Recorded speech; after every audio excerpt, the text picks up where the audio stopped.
কথা ধারাবাহিকের নতুন প্রমোতে আমরা দেখতে পাবো কথা একটা চিঠি লিখে বলে, আমি চললাম পাচক মশাই, এবার আপনার মায়ের পছন্দ করা মেয়ের সাথেই আপনার বিয়ে করার পালা। কথার লেখা চিঠিটা পড়ে রেগে গিয়ে এবি মনে মনে বলে, এ তো পাকা নাই গোবর দেবে, দেখাচ্ছি এবার মজা বলেই একটা বিয়ের কার্ড বানিয়ে জুনি এবং ঋতুকে দিয়ে পাঠিয়ে দেয় কথার কাছে। এবির এই কার্ডটা থেকে কথা মনে মনে বলে, পাচক মশাইয়ের বিয়ে? তখন ঋতু বলে, হ্যাঁ রে কথা, এই দেখ এবির পাত্রী কনক চাপা।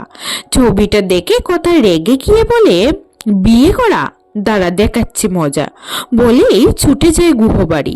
সেখানে গিয়ে কথা দেখতে পায় এবি এবং কনক চাপার বিয়ে হচ্ছে, যা দেখে আরো রেগে বটি হাতে নিয়ে বলে, দেখি কোন কনক চাপার এত সাহস। তো বন্ধুরা, এবার কি দুজনে দুজনের মনের কথা জানতে পারবে?